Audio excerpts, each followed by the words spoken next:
ఒక్క అవకాశం ఇస్తే చాలు మా యొక్క టాలెంట్ని నిరూపిస్తామంటున్నారు. రావే ముద్దుల గుమ్మా రాజనముల తోటలోనికి, నువ్వు రాత్రికి రాకపోతే రేపే ప్రయాణమమ్మ. రావే ముద్దుల గుమ్మా రావే ముద్దుల గుమ్మా. శ్రమ అనిపించదేమో అలాంటి పాటలు వింటుండే ఎంత పనైనా చేసేవచ్చు సునాయాసంగా అని. చాలా కష్టాలు అయితే అనుభవించాం, కానీ ఈ పాట ఉండేసరికి అదొక తెలియని అమ్మ నాన్నల సంపాదనేమీ లేదు, తాత తండ్రుల నాటి ఆస్తిపాస్తులు లేవు, కడుపు మార్చుకొని కన్న వాళ్ళను విడిచి ఎన్నో ఊళ్ళు తిరిగి గెలిచి వస్తాము. మరి మీరు మీ ఫ్రెండ్స్తో కానీ ఇంట్లో కానీ మాట్లాడేటప్పుడు మాటల్లానే మాట్లాడతారా లేక పాటల్లానే చెప్తారా? ఏది విజయనగరం గురించి 2 ముక్కలో మీరు పాటలో పాడండి అనేసానంటే, అమ్మ పైడి తెల్లమ్మ వందనాలమ్మ, బంగారు విజయనగరం ఆడబిడ్డవమ్మ, బంగారు విజయనగరం ఆడబిడ్డవమ్మ. తల్లి పైడి తల్లి అమ్మవారు ఈ పాట వింటే పరవశించిపోతుంది అన్నట్టుగా పాడారు. ఆరంగ దర్యాలో ఒక సాంగ్ పాడారు, దానికి జడ్జెస్ కూడా ఫిదా అయిపోయి ప్రశంసలు జల్లు కురిపించారు. నరే నాయుడు బావా నీ చెల్లెక్కడికెళ్ళింది చెప్పరా బావా, నరే నాయుడు బావా నీ చెల్లెక్కడికెళ్ళింది చెప్పరా బావా. సారంగ దర్యాలో పాడినప్పటికి కూడా చాలా అవకాశాల కోసం ఇంకా ఎదురు చూస్తూనే ఉన్నాం, కానీ ఇంకా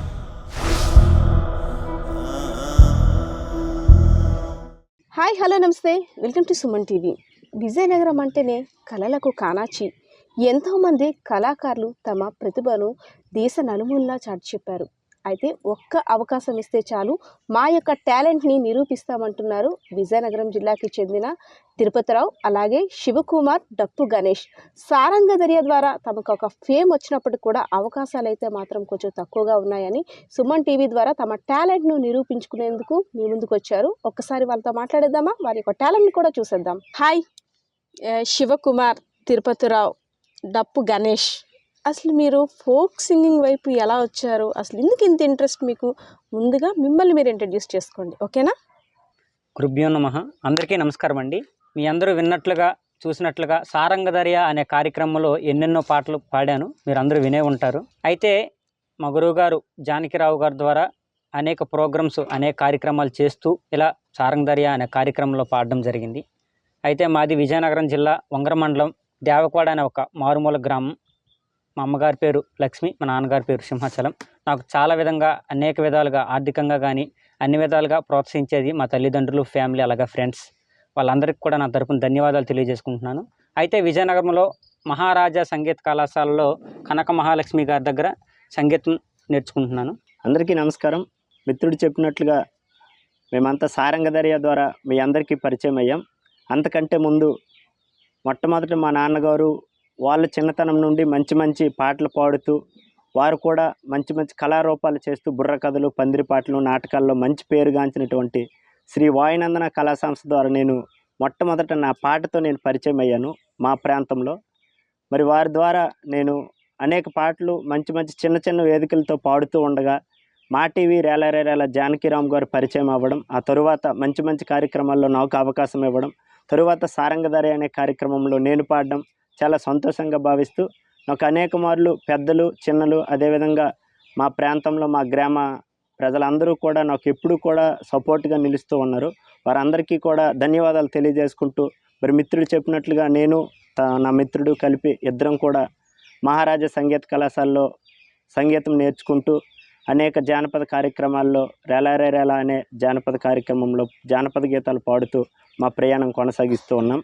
అదేవిధంగా మాతో పాటు ఈరోజు విచ్చేసినటువంటి డప్పు గణేష్ మాకు అనేక మార్లు మంచి మంచి డప్పు వాయిద్యాలతో మాకు ఎప్పుడూ డప్పు సహకారాన్ని అందిస్తూ ఉంటాడు. తనకి కూడా ఈ కార్యక్రమానికి విచ్చేసినందుకు ధన్యవాదాలు తెలియజేస్తూ ఉన్నాను. ఓకే, మీ ముగ్గురు కూడా ఒక టీం అనమాట. మీ పాటకి తన వాయిద్యం ద్వారా ఒక ఊపునిచ్చేస్తాడనమాట మీ ఫ్రెండ్.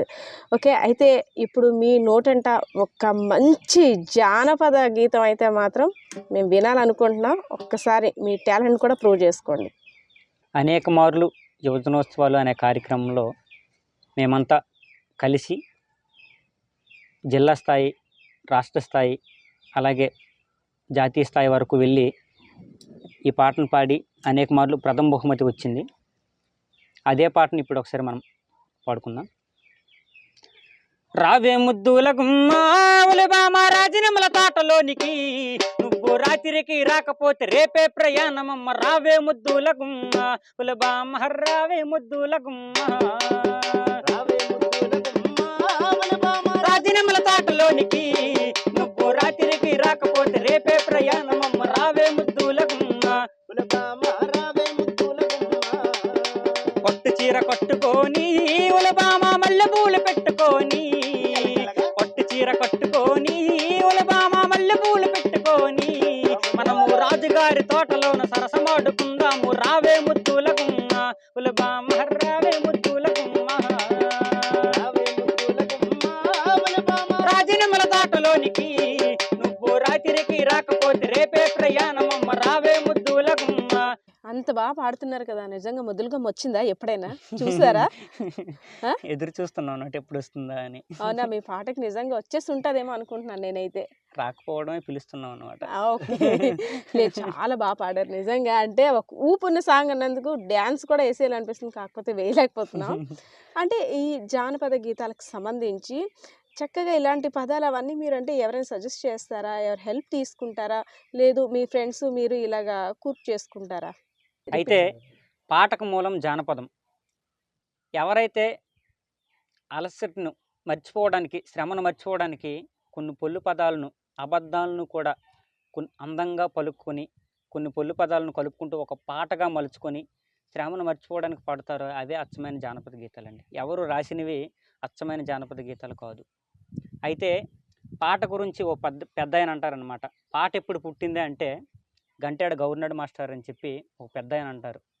శ్రమ నుండి పుట్టింది పాట, శ్రామికుల పాదాల మొలిచింది ఆట. శ్రమ నుండి పుట్టింది పాట, శ్రామికుల పాదాల మొలిచింది ఆట. వాల్మీకి కథనైన వ్యాస భారతమైన, వాల్మీకి కథనైన వ్యాస భారతమైన, మొదట పలికింది మా పల్లె నోట, మొదట పలికింది మా పల్లె నోట. శ్రమ నుండి పుట్టింది పాట, శ్రామికుల పాదాల మొలిచింది ఆట. శ్రమ నుండి పుట్టింది పాట, శ్రామికుల పాదాల మొలిచింది ఆట. ఇలా పాట గురించి శ్రమను మర్చిపోవడానికి అనేదే పాట పుట్టింది. పని ఎప్పుడు పుట్టిందో పాట కూడా అప్పుడే పుట్టింది అనమాట. యావా, మీరు పాడుతున్న పాట వింటుంటే నిజంగా ఎంత కష్టాన్నైనా మర్చిపోవచ్చు. అసలు అంటే శ్రమ అనిపించదేమో అలాంటి పాటలు వింటుంటే, ఎంత పనైనా చేసేవచ్చు సునాయాసంగా అని మీరు పాడుతుంటే అనిపిస్తుంది. ఓకే, నెక్స్ట్ అంటే మిమ్మల్ని ఫస్ట్ గుర్తించింది మీ ఇంట్లో వాళ్ళు. ఒక పాట పాడతారు కదా మీరు ఇంట్లో కూడాను, నాన్న చాలా బాగా పాడారా అంటే నా పరువు నిలబెట్టావా అని మీ ఫాదర్స్ కానీ మదర్స్ కానీ అంటుంటారు కదా, అలా అనిపించిన సందర్భం ఏమైనా ఉందా? ఉందండి. చిన్నప్పుడు అంటే మేము చిన్నప్పటి నుంచి కూడా ఎక్కువగా ఇంటి దగ్గర మాలో మేమే సరదాగా మా అన్నయ్య కూడా పాడుతూ ఉండేవాడు. అదేవిధంగా మావయ్య గారి పిల్లలు వాళ్ళంతా పాడుతూ ఉండేవారు. మా నాన్నగారు, పెదనాన్నగారు, మావయ్య గారు వాళ్ళు ప్రోగ్రామ్స్కి వెళ్ళే సమయంలో మేము ఇంటి దగ్గర ఖాళీగా ఉండేటప్పుడు సరదాగా పోటీలు పెట్టుకునేవాళ్ళం. అందరూ కూడా మనోహ్ గారని చెప్పి, గోరేటి వెంకన్న గారని, మా అమ్మ మా బాప్ప వాళ్ళకి పేర్లు పెట్టి మేమే సరదాగా కాంపిటీషన్స్లో పాడుతుండేవాళ్ళం. అప్పట్లో పాడేవాళ్ళం మే ప్రేమ కోరే చిన్నారులం, అదేవిధంగా పాండురంగడు పాట పాడేవాళ్ళం. కానీ నేను ఎక్కువగా మొట్టమొదట వేదిక మీద జానపద గీతం పాడేది ఏంటంటే జానకిరామ్ గారు పరిచయం అయిన తర్వాత, ఆయన వేదిక మీద అవకాశం ఇచ్చిన తర్వాత కోడిపిల్ల గురించి ఎక్కువగా పాడుతూ ఉండేవాడిని. మా అమ్మ నాన్న వాళ్ళ స్టేజ్ దగ్గరికి వచ్చి మరీ ఆ పాట పాడని చెప్పి ఇప్పటికీ అడుగుతూ ఉంటారు. ఎందుకంటే వాళ్ళు ఫస్ట్ నా జానపదం విన్నారు. అలా హాయి హాయి రే కొడి పిల్ల కియమన్నదే కొడి పిల్ల, హాయి హాయి రే కొడి పిల్ల కియమన్నదే కొడి పిల్ల, హాయి హాయి రే కొడి పిల్ల కియమన్నదే కొడి పిల్ల, హాయి హాయి రే కొడి పిల్ల కియమన్నదే కొడి పిల్ల. కమ్మ మీదెట్టి నేను, కమ్మ మీదెట్టి నేను, కమ్మ మీదెట్టి నేను ఏక తోక దూస్తుంటే, కమ్మ మీదెట్టి నేను ఏక తోక దూస్తుంటే, మంగళప్పనొచ్చి నాకు, మంగళప్పనొచ్చి నాకు, మంగళప్పనొచ్చి నాకు సవరం చేశానన్నదే కొడి పిల్ల, హాయి హాయి రే కొడి పిల్ల కియమన్నదే కొడి పిల్ల, హాయి హాయి రే కొడి పిల్ల కియమన్నదే కొడి పిల్ల. అయితే ఈ పాట మీరు అంటే ఎక్కడో విన్నట్టు అనిపిస్తుంది కదా. ఈ పాట సినిమాల్లో కూడా పెట్టడం జరిగింది. ఇదే బాణీ తీసుకొని, మన ఉత్తరాంధ్రలో పుట్టినటువంటి బాణీ తీసుకొని ఎందుకే రవణమ్మ పెళ్ళెందుకే రవణమ్మ పెళ్ళెందుకే రవణమ్మ పెళ్ళెందుకే రవణమ్మ. అలా అంటే మన ఉత్తరాంధ్ర పాటలు ఈ మధ్య కాలంలో ఇప్పుడు అభివృద్ధి చెందుతున్న క్రమంలో చాలా జానపదాలు పెట్టడం జరిగింది. అలాంటివి చాలా మన మనం వినేటోళ్ళకి చాలా ప్రేక్షకులకే తెలియనివి చాలా పాటలు ఉన్నాయి అలాంటివి. అప్పట్లో కూడా అప్పటి నుంచి ఇప్పటి వరకు చాలా పాటలు పెట్టారు. అయితే ఈ మధ్య కాలంలో ఎక్కువగా యూట్యూబ్ అని అలా సోషల్ మీడియా ద్వారా ఎక్కువగా తెలుస్తున్నాయి. కానీ పూర్వం నుంచి కూడా మన ఉత్తరాంధ్రలో అది మన పల్లెటూరులో పుట్టిన పాటలు చాలా సినిమాల్లో పెట్టడం జరిగింది. అందుకు నేను సంతోషంగా భావిస్తున్నాను. శివకుమార్ తిరుపతిరావు సారంగ దర్యాలో మీరు పాటలు పాడారు, మీకంటూ ఒక ఫేమ్ వచ్చింది. అయితే ఆ హ్యాపీనెస్ ఉంది.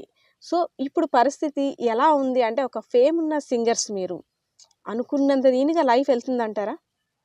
మీరు చెప్పినట్లుగా మేము సారంగ దర్యాల్లో పాడడం అది ముఖ్యంగా ఎక్కువగా సంతోషించే వాళ్ళు మన ప్రాంతం వాళ్ళు, అదేవిధంగా మా కుటుంబ సభ్యులు, అదేవిధంగా స్నేహితులు, మన చుట్టుపక్కల ఉండేవాళ్ళు కూడా చాలామంది సంతోషిస్తూ ఉంటారు. మీరు చెప్పినట్లుగా నీకేంట్రా అనేవాళ్ళు చాలామంది ఉంటారు. కాకపోతే నేను చిన్నప్పటి నుంచి కూడా ఈ పాట ద్వారా తెలిసాను. అయితే ఒక పెద్దాయన అంటారు, ఆయన కూడా ఇప్పుడు స్వర్గస్థులైనా సరే ఓ మంచి పాట రాసి చనిపోయారు. ఆ పాట ఏంటంటే భిక్షపతి గారని చెప్పి ఓ మంచి పాట రాశారు. పాట చాలామంది నేను కళాకారుడిని అయితే బాగున్ను, నేను కూడా మీలా పాట పాడగలిగితే బాగున్ను అని చాలామంది అంటూ ఉంటారు. ఆ విధంగా అని చెప్పి భిక్షపతి గారు ఓ మంచి పాట రాశారు. నీ తోడు ఉంటే ఏ బాధ ఉండదని తెలవనోళ్ళు కొందరు, అసలు కళాకారులై పుట్టనందుకు కుమిలిపోయే వాళ్ళు ఎందరు.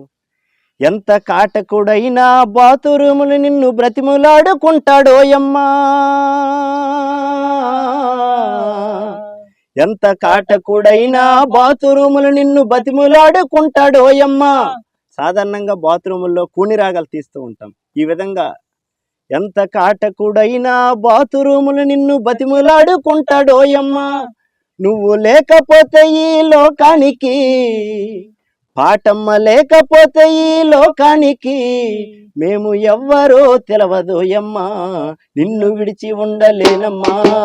ఓ పాటమ్మ నిన్ను ఎన్నడూ మరచిపోనమ్మో, నా పాటమ్మ నిన్ను ఎన్నడూ మరచిపోనమ్మో, నా పాటమ్మ. అమ్మ నాన్నల సంపాదనేమీ లేదు, తాత తండ్రుల నాటి ఆస్తి పాస్తులు లేవు. నాకు ఊహ తెలిసినప్పటి నుంచి కూడా మా కుటుంబంలో చాలా కష్టాలు అయితే అనుభవించాం, కానీ ఈ పాట ఉండేసరికి అదొక తెలియని సంతోషం. ఈ పాటను గుర్తు చేసుకుని నేను పుట్టిన తర్వాత కూడా మా నాన్న నన్ను గుండెలపై ఎత్తుకుని పాటలు పాడుతూ ఉండేవారట. మా నాన్న బుర్రకథల్లో పాడే పాటలు. అయితే నాకు పాటనే వారసత్వంగా ఇచ్చారు, ఆస్తులు ఎన్ని ఇవ్వకపోయినా ఈ పాట ద్వారా నేను ఈరోజు సమాజంలో తిరగగలుగుతున్నానని చెప్పి. అమ్మ నాన్నల సంపాదనేమీ లేదు, తాత తండ్రుల నాటి ఆస్తి పాస్తులు లేవు, కడుపు మార్చుకొని కన్న వాళ్ళను విడిచి ఎన్నో ఊళ్ళు తిరిగి గెలిచి వస్తాము, నిన్ను నమ్ముకొని బ్రతుకుతున్నాము ఓ పాటమ్మా, నిన్ను నమ్ముకొని బ్రతుకుతున్నాము ఓ పాటమ్మా.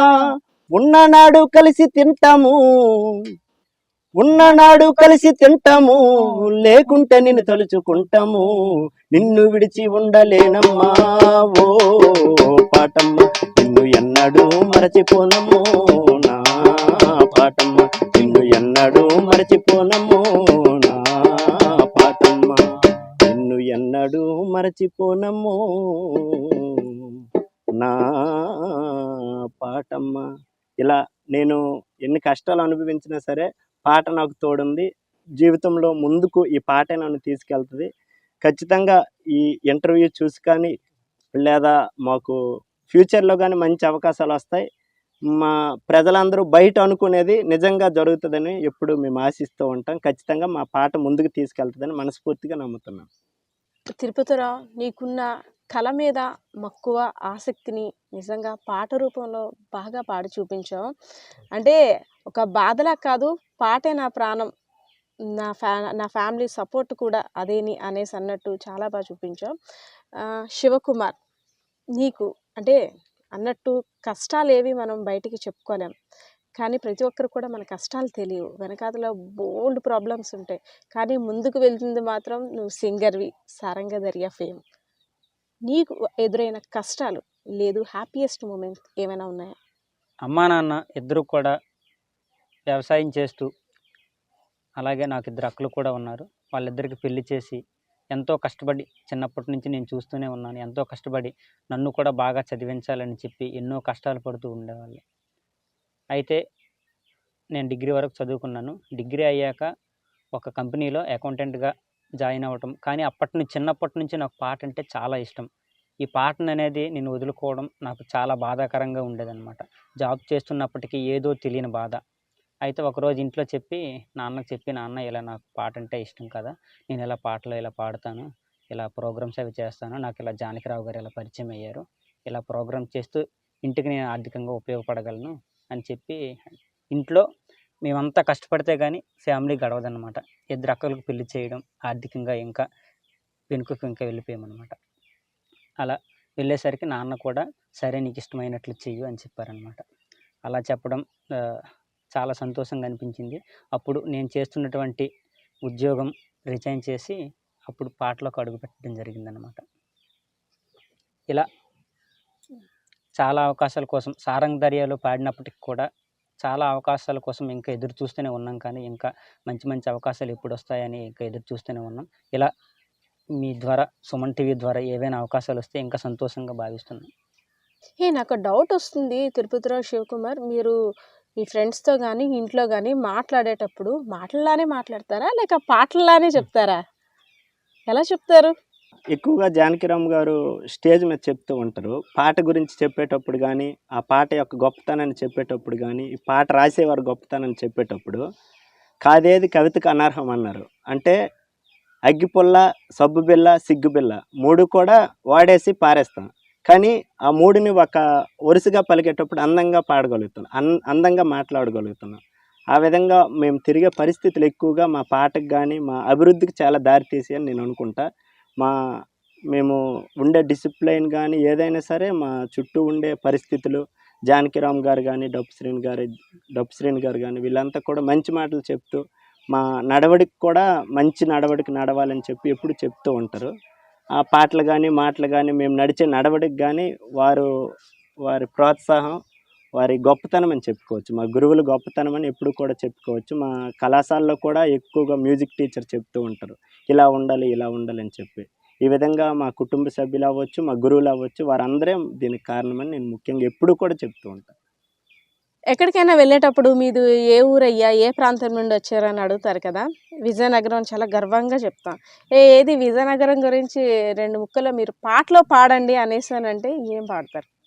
మీరు చెప్పినట్లుగా విజయనగరం అనగానే ముందుగా గుర్తొచ్చేది విజయనగరం సంగీత కళాశాల అవ్వచ్చు. అదేవిధంగా సంగీత కళాశాలలో చదువుకున్న ఎంతోమంది ప్రముఖులు, పెద్దలు, వారిని స్ఫూర్తిగా తీసుకుని మేము ఈరోజు ఈ విధంగా పాటలు పాడుతున్నామంటే వారి గొప్పతనం. అనేక మంది మన విజయనగరం జిల్లాలో ఉన్నారు.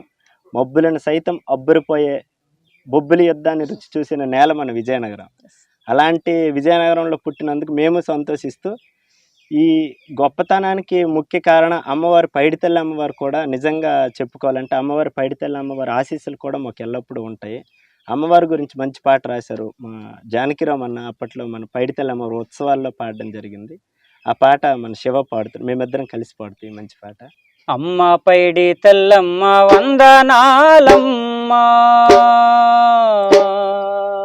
అమ్మ పైడితల్లమ్మ వందనాలమ్మ, బంగారు విజయనగరం ఆడబిడ్డవమ్మ, బంగారు విజయనగరం ఆడబిడ్డవమ్మ. అమ్మ పైడితల్లమ్మ వందనాలమ్మ, బంగారు విజయనగరం ఆడబిడ్డవమ్మ, బంగారు విజయనగరం ఆడబిడ్డవమ్మ.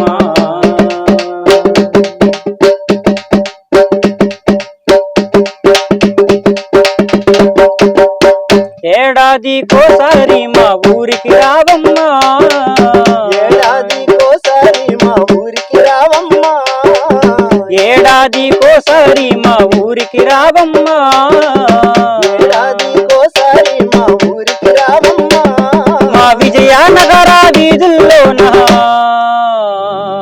మా విజయనగర వీధుల్లోన కన్నులు పండుగ నీవమ్మ అమ్మ పైడి తల్లమ్మ వందనాలమ్మ బంగారు విజయనగరం ఆడ బిడ్డవమ్మ బంగారు విజయనగరం ఆడ పత్తి పువ్వులే నీ పట్టు చీరాలట తంగేడు పువ్వులే నీ చెవులో కమ్ములాట నీ పట్టు చీరాలట తంగేడు పువ్వులే నీ చెవులో కమ్ములాట నిజంగా విజయనగర ప్రజల ఆరాధ్య దైవత పసిడి తల్లి పైడి తల్లి అమ్మవారు ఈ పాట వింటే పరవశించిపోతుందేమో అన్నట్టుగా పాడారు. నిజంగా ఏడాదికి ఒకసారి వచ్చే సిరిమానోత్సవం అమ్మవారు అలా వచ్చి వెళ్తుంటే కన్నుల పండుగగా ఉంటుంది. మీ పాట వింటుంటే ఇంకా వినసొంపుగా ఉంది. చాలా బాగా పాడారమ్మ మన అమ్మవారి గురించి. శివకుమార్ తిరుపతిలో మీరు సారంగ దర్యాలో ఒక సాంగ్ పాడారు. దానికి జడ్జెస్ కూడా ఫిదా అయిపోయి ప్రశంసలు జల్లు కురిపించారు. నిజమేనా? ఆ పాట అంటే మా నోటితో పాడామనుకో వ్యూస్ భయపడిపోతారు. సో మీ నోటితో పాడితే వినేస్తాం. ఓకేనా? ఓకే, మా ఇద్దరం కలిపి మీరు చెప్పినట్లుగా మంచి పాట పాడాము. ఆ పాట కాకపోతే ఆ పాట గుర్తొచ్చినప్పుడల్లా మా స్నేహితుడు అశోక్ గుర్తొస్తాడు. ఎందుకంటే తను ఎక్కువగా ఇదే బాణీతో, అంటే అది అచ్చమైన బాణి తను పాడినటువంటి పాట. నరే నరే నరే నరే నాయుడు పిల్లో అమ్మ ఎక్కడికి వెళ్ళింది చెప్పుల పిల్ల అని చెప్పి పాడేవాడు. ఆ పాట విని మాకు సారంగ దర్యాలో సడన్గా ఇద్దరు అబ్బాయిలు కలిసి పాడాలని చెప్పగానే మాకు ఇంక వేరే పాట థాట్ లేక ఇదే పాటని మేము దాన్ని మార్చి కొంచెం ఇద్దరు అబ్బాయిలు పాడేటట్టు, ఇద్దరు అమ్మాయి అబ్బాయి పాడే పాట అబ్బాయిలు పాడేటట్టు రాసుకొని పాడడం జరిగింది. కానీ ఆ షూటింగ్ సమయంలో ఈ భీమ్స్ గారు, డమాకా మ్యూజిక్ డైరెక్టర్ భీమ్స్ గారు మాకు జడ్జిమెంట్ చేయడం జరిగింది.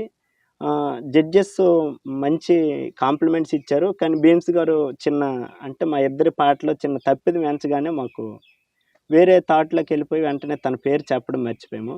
తను అడగడం జరిగింది. అడిగిన తర్వాత మేము కూడా ఇలా జరిగింది బ్రదరు, ఇలా జరిగింది, మరి ఏమనుకోవద్దని చెప్పడం జరిగింది. కానీ తరువాత కొద్ది కాలానికే తను చనిపోవడం మాకు చాలా ఇప్పటికీ అసలు మా బెస్ట్ ఫ్రెండ్. ఎక్కువగా మేము తన గురించి మాట్లాడుకునేటప్పుడైనా మాకు చాలా బాధ వేస్తుండేది. కాకపోతే తనకు అంకితం చేస్తే ఈ పాట పాడుతున్నాను. సోదరా, నువ్వు ఎక్కడున్నా ఆత్మ శాంతించాలని. నిజంగా నేను ఇప్పటికిప్పుడు నా మాటలు కూడా రాలేదు. నీ ఆత్మ శాంతించాలని మనస్ఫూర్తిగా కోరుకుంటూ ఈ పాట నీకు అంకితం చేస్తూ ఉన్నా. మేము రేపు పొద్దున్న ఎప్పుడైనా ఈ పాట రికార్డింగ్ చేసినా సరే నీకు అంకితం చేస్తూ ఈ పాట రికార్డింగ్ చేయడం జరుగుతుంది. మరి ఆ పాట మీరు అడిగినట్లుగా మళ్ళీ మన షూటింగ్ మూడ్లోకి వచ్చి పాడదాం. నరే నరే నరే నరే నాయుడు బావా నీ చెల్లెక్కడికెళ్ళింది చెప్పరా బావా. నరే నరే నరే నరే నాయుడు బావా నీ చెల్లెక్కడికెళ్ళింది చెప్పరా బావా. ఒరే సునపకాయ సంధిలోను ఉన్నది బావా, చుక్క దూరినప్పుడు వస్తది బావా. బావా సునపకాయ సంధిలోను ఉన్నది బావా, చుక్క దూరినప్పుడు వస్తది బావా. అంతవరకు నేనైతే ఆగను బావా, ఊరవతల మాడి తట్టుకు రమ్మను బావా. అంతవరకు నేనైతే ఆగను బావా, ఊరవతల మాడి తట్టుకు రమ్మను బావా. మా అయ్యకు తెలిసిందంటే ఉంటది బావా, కచేరు గడ్డ మీద కయ్యమే బావా. మా అయ్యకు తెలిసిందంటే ఉంటది బావా, కచేరు గడ్డ మీద కయ్యమే బావా. నరే నరే నరే నరే నరే నాయుడు బావా నీ చెల్లెక్కడికెళ్ళింది చెప్పరా బావా. ఒరే సునపకాయ సంధిలోన ఉన్నది బావా, చుక్క దూరినప్పుడు వస్తది బావా. అబ్బా చెల్లిని చెరుగుతాడు రెండు ఇచ్చే బావా. అలాగే అశోక్కి ఈ పాట అంకితం చేస్తూ మరోమారు తన ఆత్మ శాంతించాలని మనస్ఫూర్తిగా కోరుకుంటూ వాళ్ళ కుటుంబ సభ్యులకు కూడా ఈ ఇంటర్వ్యూ చూసిన వాళ్ళు ఎవరైనా సరే అండగా నిల్చోవాలంటే, అండగా నిలబడి ఏదైనా సహాయం చేయాలన్నా సరే సుమన్ టీవీ వాళ్ళని కాంటాక్ట్ అవ్వాలని మనస్ఫూర్తిగా కోరుకుంటూ ఉన్నాను. నాయుడు గారు, అంటే మీరు ఫుల్ పాటలోని సొంత చెల్లెలుగా ఊహించేసుకొని లీనం అయిపోయారు ఇద్దరు. ఇంకేంటి, పిల్ల వచ్చేసింది, చెరుకు తోట వచ్చేసింది. మనకైతే శ్రీన్ గారు, మనకైతే చెరుకులకి ఇంకా కొదవ లేదనమాట. ఎలాగ సమ్మర్ సీజన్ వచ్చేస్తుంది కదా, చెరుకు రసం రోజు ఇంకా నాయుడు గారి దగ్గరికి వెళ్ళి మాత్రం మనం ఫ్రీగా తీసుకోవచ్చు. ఇదైతే చాలా బాగుంది. అంటే ఒక ఊపున్న సాంగ్ లా అనిపించింది. పాట చాలా సార్లు చాలా వేదికల్లో అడిగారు. అసలు సారంగ దర్యా చూసి ఇంతమంది చూసారు ఈ పాట అని చెప్పి నేను ఇప్పటికీ కూడా ఆశ్చర్యపడుతూ ఉంటాను. ఎందుకంటే చాలా మంది వెళ్ళినప్పుడు నాయుడు బాబు పాట పాడండి అని చెప్పి 10 సార్లు అడుగుతూ ఉంటారు. ఎక్కువగా మా ఊళ్ళో 4-5 సార్లు పాడించుకున్నారు ఇదే పాట. అయితే నెల కదా ఇద్దరు ఎవరైనా పిల్లని చెరుకు తోటని ఇస్తే ఇద్దరు చేసేసుకుంటారా సంబంధం వస్తే అది వాళ్ళ అదృష్టం. అంతేనా? Okay okay. ఎస్, ఇప్పటి వరకు కూడా మీ ఫ్రెండ్ అశోక్కి అంకితం ఇస్తూ సాంగ్స్ పాడారు. ఒక్కసారి ఆ మూడ్ నుండి బయటకు వచ్చేసి ఒక మంచి జోష్ ఉన్న సాంగ్ని అందుకుంటారని చూస్తున్నా. ఓకే, మీ అందరి కోసం, ఈ ప్రేక్షకులందరి కోసం మంచి హుషారుగా మంచి జానపద గీతాల సమాహారంతో కొనసాగిద్దాం. చివరిగా మంచి జానపద గీతాల సమాహారం, అదేవిధంగా మన ఉత్తరాంధ్ర బాణీల నుంచి, జానపద బాణీల నుంచి పుట్టుకుని సినిమా పాటలు కూడా మంచిగా పాడుకుని ఈ కార్యక్రమం క్లోజ్ చేద్దాం. రాయే రాయే రంగసాని సుంకులు రాగి సెల్లో ఎరుదాము కంకులు, ఓయ్ సుంకులు రాయే రాయే రాయే రాయే రాయే రాయే రంగసాని సుంకులు రాగి సెల్లో ఎరుదాము కంకులు, రాయే రాయే రంగసాని సుంకులు రాగి సెల్లో ఎరుదాము కంకులు, రాయే రాయే రంగసాని సుంకులు రాగి సెల్లో ఎరుదాము కంకులు, రాయే రాయే రంగసాని సుంకులు రాగి సెల్లో ఎరుదాము కంకులు. రాజాము నుండి నీకు రైక తెచ్చానే, చీరాల వెళ్ళి నీకు చీర తెచ్చానే, రాజాము నుండి నీకు రైక తెచ్చానే, చీరాల వెళ్ళి రాజాము నుండి నీకు రైక తెచ్చానే, చీరాల వెళ్ళి నీకు చీర తెచ్చానే, రాజాము నుండి నీకు రైక తెచ్చానే, చీరాల వెళ్ళి నీకు చీర తెచ్చానే, బొంబాయిల్లి నీకు మా బొంబాయిల్లి నీకు బొట్టు బిల్లే తెచ్చానే, ఓయ్ సుంకులు రాయే రాయే రాయే రాయే రాయే రాయే రంగసాని సుంకులు రాగి సెల్లో ఎరుదాము కంకులు, రాయే రాయే రంగసాని సుంకులు రాగి సెల్లో ఎరుదాము కంకులు. సోమవారం నాడు సోమనాయుడు బోరే సోమనాయుడా, సోలెండా పోసినాడు సోమనాయుడు బోరే సోమనాయుడా, సోమవారం నాడు సోమనాయుడు ఓరే సోమనాయుడా, సోలెండా పోసినాడు సోమనాయుడు ఓరే సోమనాయుడా. మీ పాటలు వింటుంటే టైం కానీ ఏమీ తెలియట్లేదు అనమాట. సో మనకు కూడా టైం అవుతుంది. మరి మీ పాటలు వినాలంటే మేము ఇప్పుడు వెళ్ళాల్సిందే. ఓకే వ్యూయర్స్, చూసారుగా మా ఉత్తరాంధ్ర కుర్రోలు ఒక ఊపు ఊపేసిన పాటలతో మిమ్మల్ని బాగా అలరించారు కదా. మరి ఇంకెందుకు ఆలస్యం, మీరు కూడా వాళ్ళని ఎంకరేజ్ చేస్తే వారి టాలెంట్ని మీ ముందు ఉంచేందుకు వారు కూడా సిద్ధంగా ఉన్నారు. మరిన్ని అవకాశాలని చేజిక్కించుకోవడానికి వారి యొక్క ప్రతిభను కూడా చూపిస్తున్నారు. ఎవరైనా అవకాశం ఇస్తే తమ టాలెంట్ని చూపిస్తామని ముందుకు వస్తున్నారు. పరిస్థితి అయితే ఇది. కెమెరా పర్సన్ శ్రీనివాస్తో పద్మ, సుమన్ టీవీ, విజయనగరం. ఒక్క అవకాశం ఇస్తే చాలు మా యొక్క టాలెంట్ని నిరూపిస్తామంటున్నారు. రావే ముద్దుల గుమ్మా రాజనమల తోటలోనికి, నువ్వు రాత్రికి రాకపోతే రేపే ప్రయాణమమ్మ, రావే ముద్దుల గుమ్మా ఉలబామ రావే ముద్దుల గుమ్మా. శ్రమ అనిపించదేమో అలాంటి పాటలు వింటుండే ఎంత పనైనా చేసేవచ్చు సునాయాసంగా అని. చాలా కష్టాలు అయితే అనుభవించాం, కానీ ఈ పాట ఉండేసరికి అదొక తెలియని, అమ్మ నాన్నల సంపాదనేమీ లేదు, తాత తండ్రుల నాటి ఆస్తి పాస్తులు లేవు, కడుపు మార్చుకొని కన్న వాళ్ళను విడిచి ఎన్నో ఊళ్ళు తిరిగి గెలిచి వస్తాము. మరి మీరు మీ ఫ్రెండ్స్తో కానీ ఇంట్లో కానీ మాట్లాడేటప్పుడు మాటల్లానే మాట్లాడతారా లేక పాటల్లానే చెప్తారా? ఏది విజయనగరం గురించి 2 ముక్కలో మీరు పాటలో పాడండి అనేసానంటే, అమ్మ పైడి తెల్లమ్మ వందనాలమ్మ, బంగారు విజయనగరం ఆడబిడ్డవమ్మ, బంగారు విజయనగరం ఆడబిడ్డవమ్మ. తల్లి పైడి తల్లి అమ్మవారు ఈ పాట వింటే పరవశించిపోతుంది అన్నట్టుగా పాడారు. ఆరంగ దర్యాలో ఒక సాంగ్ పాడారు, దానికి జడ్జెస్ కూడా ఫిదా అయిపోయి ప్రశంసల జల్లు కురిపించారు. నరే నరే నాయుడు బావా నీ చెల్లెక్కడికెళ్ళింది చెప్పరా బావా, నరే నరే నరే నరే నాయుడు బావా నీ చెల్లెక్కడికెళ్ళింది చెప్పరా బావా. సారంగ దర్యాలో పాడినప్పటికి కూడా చాలా అవకాశాల కోసం ఇంకా ఎదురు చూస్తూనే ఉన్నాం, కానీ ఇంకా